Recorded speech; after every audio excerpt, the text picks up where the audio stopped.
welcome to another episode here for the Fungal Pod, Mindful Media and Communication. And well, I know you're here for like the breakdowns of like how does communication work, media theories at play, sometimes even AI, sometimes also a little more often AI. But this week, we're going to talk about what's really happening in news, what matters, what keeps the world going, no, not going, in its grip. Gossip news. There you go. So we're diving head first into the media storm that is surrounding Sean P. Diddy Puffy Love Combs. So trust me, it's getting wild. And we're not TMC here, obviously, so don't you worry. But we do have to look into like how does media and communication play a role into how we see P. Diddy, Puff Daddy, Sean Combs, and so on. So we're not just talking about what's happening right now, because you all have heard of that, obviously.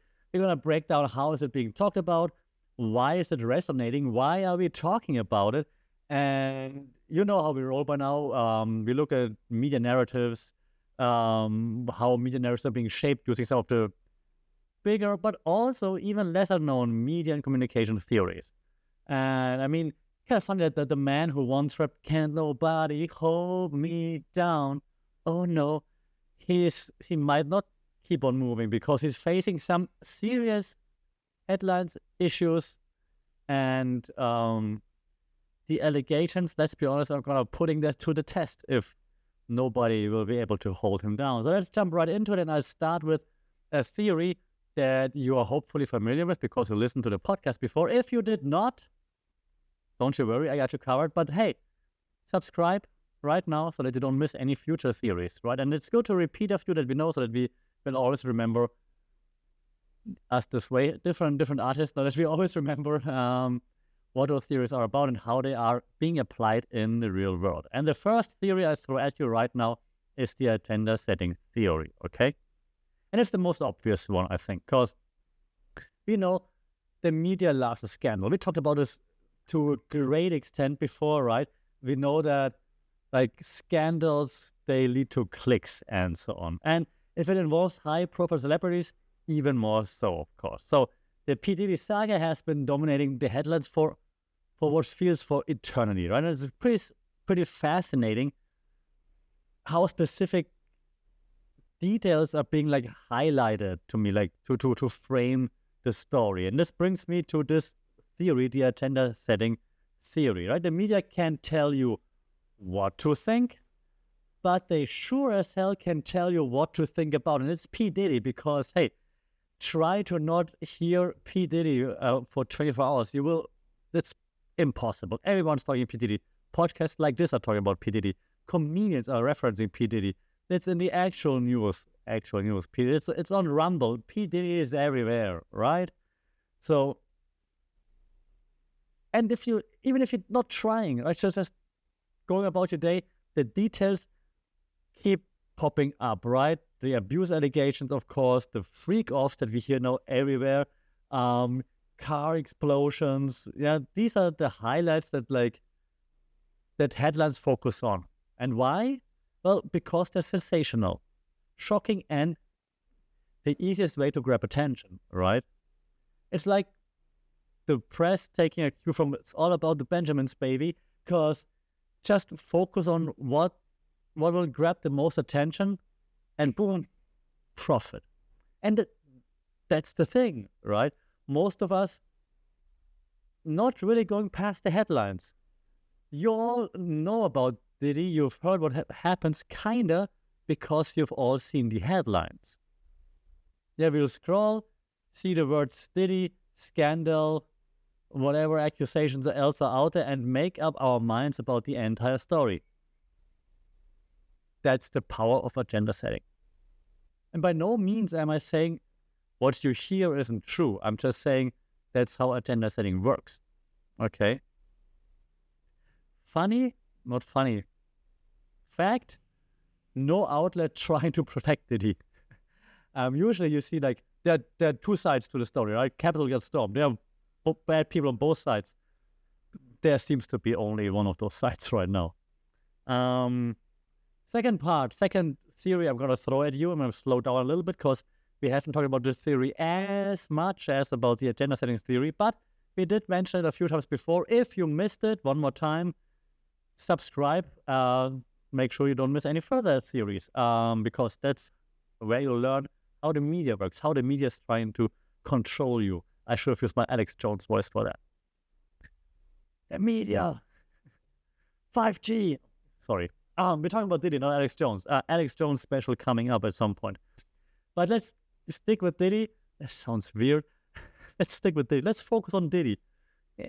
Said no one. Probably said too many people said that probably. Let's talk about how the public reacts to all of that, okay? When a celebrity like Diddy, who's been like a cultural icon, let's be honest, for decades. Yep. And yes, he's been a cultural icon for decades. Personal anecdote, I've been listening to Diddy Puff Daddy songs for 20 plus years. It used to be on my hype playlist for sports when I went for volleyball games, go for Muay Thai training and stuff. It's like there's always been some sort of like P. Diddy, Puff Daddy stuff on there. He's a cultural icon, okay? And he gets in a scandal like this, it's gonna stir up some moral panic, okay? Phrased first by Stanley Cohen, by the way, if you want to read up on that. This media points like that, okay, I'm going to try something. I'm going to teach you something, okay? So in Stanley Cohen's initial explanation of the theory, moral panic, he says, well, we have what he calls folk devils in the theory, okay? Folk devils are like those people in the public limelight that the media paints as bad, okay? And so now when we look at, so that they're just scared of it, okay? So now, in this case, of course, Diddy is the folk devil, obviously, right? The representation of what's wrong with celebrity excess, power, and abuse. And again, I'm not saying it's not the case. I'm saying, yeah, it is the case. He's the devil for a reason, okay? He's the folk devil for a reason. And this moral panic idea isn't new, right? Every few years, we see like another celebrity fall from grace and cue now all the conspiracy theories as to why that's the case. Like your straw, you got drawn and that's why you're at it. But no, again, not Alex Jones here, not on, even though this video will be on Rumble, but not Alex Jonesing. But every time someone gets caught up in whatever they've been doing, it feels like the world collectively freaks out.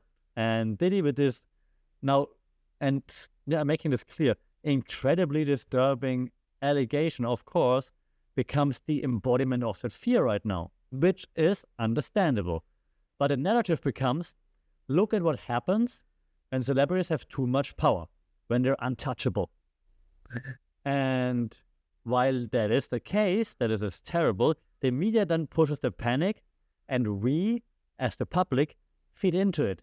Yeah, reinforcing the panic cycle. So that's why moral panic works. That's why news outlets are happy about inducing moral panic into the public, because we're like, oh my God, what happened then? What happened? And then he did this, and he did, oh my God, what the, moral panic leads to clicks, buys, download, whatever, right? So that's why moral panics are good for media and for politics as well, because then the politics can pass new rules, new regulations, new laws, maybe even, okay?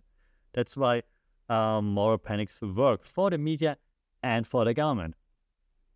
Yeah, remember how Diddy said, like, I'll be missing you. I'm not saying this now, of course, but yeah, well, the media isn't missing him, or, well, isn't missing him out there. Yeah, obviously. They've turned him into the face of moral decay in celebrity culture, which, again, fair point. Don't misunderstand. I'm just saying the media is jumping on it because, yes, we got someone new that we can feast upon. Again, which is fair. Okay, just to make the point. Okay. Now, next theory that you might have heard as well. If not, you know what to do. Like, share, and so on. Sharing helps understanding too. That's my theory. So my third theory that I have, and I think I brought you 5 or 6 theories, so stick with me here, is the spiral of silence. Okay? And in this case, you might wonder, how is it related? Well, why do victims stay silent for so long? And don't worry, it's not going into victim blaming. Don't cancel me. Definitely not. I'm trying to explain why people sometimes stay silent for longer than you would think. Okay? Because why did it take so long for the accusations to actually surface, right? Well, one, because the FBI wanted to keep it. Alex, that's what you can listen to for Alex Jones. But like we're hearing from the people accusing him now, while this has been ongoing for a long time. And one of the reasons, besides the FBI trying to build a case and all the other theories, is the spiral silence theory, which says that people tend to stay silent when they feel like their views are in the minority. And in Diddy's case, just think about how intimidating it must have been for the victims to speak out against one of the most powerful figures in music history, in the music industry, right? That must be incredibly intimidating. So here's the spiral of silence at play, right? Like, who speaks out against Diddy? Diddy. No one. 50 Cent. But other than that, nobody. The Cat Williams. Other than that, nobody, right? So for years, like, Diddy's wealth, power, influence kept these stories buried. No one wanted to go up against the media mogul that owns like his own record labels and whatnot. But now we're seeing that spiral break, right? And the accusations are coming out in waves, and each new voice of those accusations emboldens the next. Well, this isn't just about P. Diddy, it's about breaking through the fear of speaking out against powerful people, which is a good thing, right? But you see this spiral of silence is a thing. Like, I'm not saying anything. Why should I? How can I say something against like that super mega star, has all the lawyers, all the money, everything? Like, but once the spiral is broken, then more waves can come to land, so to speak, can come to the surface. Okay. Another one that I wanted to discuss actually with you in this regard is the parasocial interaction theory. And I felt a bit, how to say that, conflicted adding that to my notes, because it kind of explains to like why fans can't let go. And let's not forget that P. Diddy isn't just a random celebrity, right? For many people my age in particular, he's a music legend, like a cultural icon who actually, gotta admit, helped shape hip-hop as we know it, right? And that creates like a parasocial relationship. Like, fans feel like they know him. They grow up with his music, his image, his story. So what happens when the same fans are now confronted with those dark and disturbing allegations? A parasocial interaction theory helps explain why so many fans are struggling to accept the truth. There's an emotional bond between the public and that star that you have a parasocial relationship with, in this case, Diddy. Even though it's completely one-sided, he doesn't know who you are. He doesn't know anything about you, right? But this bond, this parasocial bond, makes it harder for fans to reconcile the artist they admire with the person being accused of such heinous actions, right? Mm-hmm. This is why even now there are people defending him online. It's not rational. You hear all the allegations, like, how can you be defending Diddy? But it's emotional, okay? That's also important to understand. That some of this emotional bond is very, very, very strong. Maybe some of his songs got you through some dark stuff, and you have like a emotional bond to this, not even to the arts, but to the songs. And you're like, I can't believe it. No, this cannot be true, right? So that's a parasocial interaction relationship. And do you keep defending the man who made like more money, more problems, or do you face like that harsh reality of the allegations? And so this parasocial bond runs really, really deep, and it complicates that whole narrative. And it's not just in the case for Diddy, obviously, right? It's with everything. It's with politicians, with other superstars. Parasocial, like, social relationships are very strong. Parasocial also, even though the other side doesn't even know that you exist.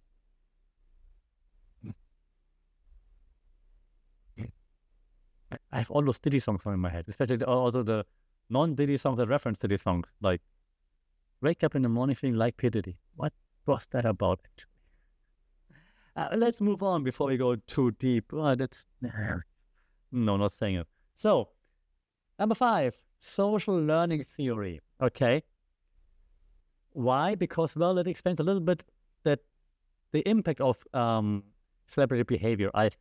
Because a key theory that fits to the whole case, this social learning theory being one of those, says that essentially we learn behaviors by observing others, yeah, especially those in positions of influence. And with Diddy, this sheer magnitude of his influence in the music industry cannot be ignored, right? I said it earlier. So, but what's important is how his alleged behavior has set a tone for like what's acceptable or at least tolerable in celebrity culture, which is really disturbing. And so when celebrities act without consequences, their fans, particularly young people, they internalize those actions as part of like what it means to be successful and powerful. And the media's glorification of like his success up until the allegations only like added to the perception. And just like, like celebrating like gang violence or whatnot in like early hip-hop culture and all those things, right? That's social learning, social behavior that you learn via the social learning theory. And I'm hesitating because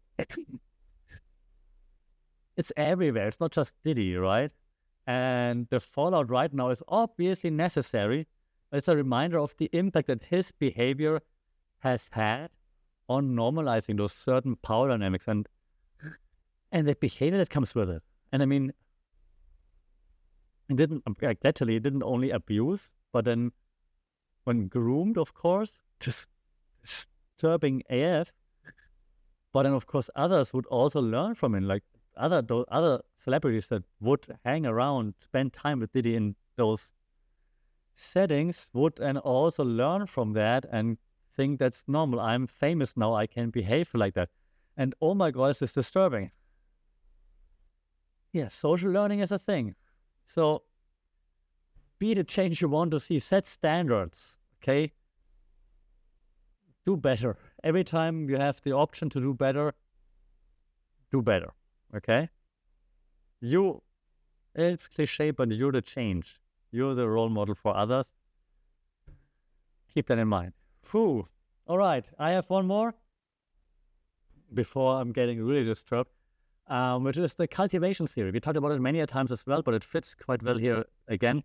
Again, if you want more series, also more niche theories, hit that like and subscribe button so that you don't miss any updates. And hopefully next time around, we're not talking about P. Diddy anymore.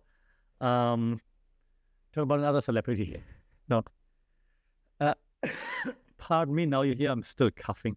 It's been 4 weeks. If you have any home remedies for coughing, please do let me know. Otherwise, I feel fine. But hey, let's go back to the last theory. Cultivation theory. A long-term media influence. That's what the cultivation theory is about, right? As you know, if you listened before, if not, subscribe. This theory argues that the more we are exposed to certain ideas in the media, the more we start to accept them as reality, right? So I show you certain ideas over and over again, and eventually you're like, yep, let's build that wall. So the media coverage around Diddy and similar celebrity scandals, of course, but we're sticking with Diddy for this video, gradually like cultivates this certain worldview among audience. In this case, repeated coverage of celebrity power abuse builds that narrative that that's just how things are. Yeah, people with power exploit the power, and that's the norm. That's just the case. Should we get used to it? No, but like that's the narrative that we're seeing via cultivation theory. So this theory also plays into like how we desensitize the scandals over time. As more stories like this emerge, right? Because we have lots of celebrities being involved in those, and now on Diddy's freak-off list, like every celebrity is on there, right? Crazy. So it kind of like desensitizes us to it. The shock value decreases, which is not a good thing, obviously. And it's not just happened with like celebrity gossip news like this, or like it's not gossip, let's call it, because it's obviously disturbing and crazy and insane.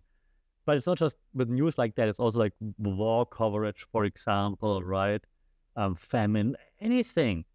And so the more we are exposed to it, the more we get desensitized, and the more it's like on TMC and things like this, the more we get desensitized by it. Because we become conditioned to expect these revelations, and the outrage then that those revelations bring with them, they eventually fade faster than if it wouldn't happen all the time, right? It's a dangerous cycle, and Yeah, right now we start to view celebrity wrongdoing as inevitable rather than shocking.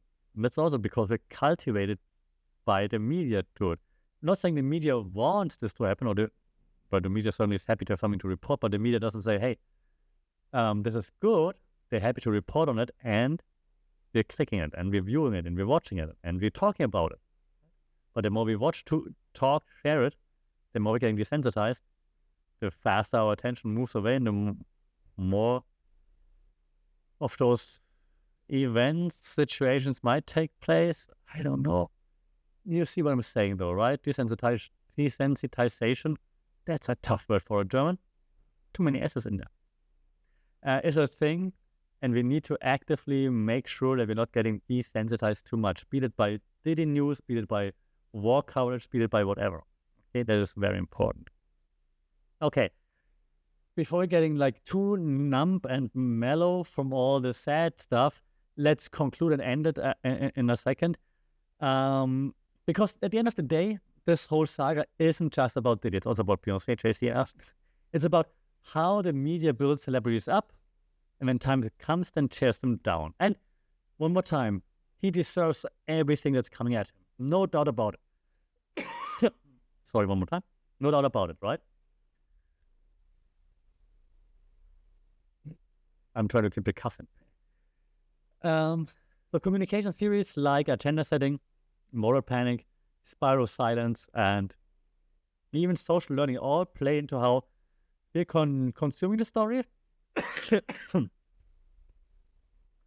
I said Diddy too often now, like I'm about to collapse here on the podcast. That's how we're consuming the story and how we're reacting to it. And how the public narrative shifts over time as well.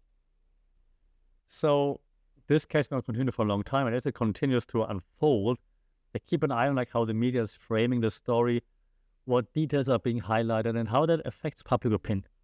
Because in the world of celebrity scandals, it's not just about what happened, it's about how it's being told. We know that, right? And let's be real, Diddy might have been coming home in his tracks, but now the media and the public definitely waiting to see if he can come back from this, and he ain't coming home anytime soon. He ain't going nowhere. With this, I'm ending it here now before I start coughing again. Thanks for joining. Like, share, subscribe for more media and communication theory breakdowns. Leave a comment, leave a review on the podcast page wherever you're listening, because that really helps reach a wide audience.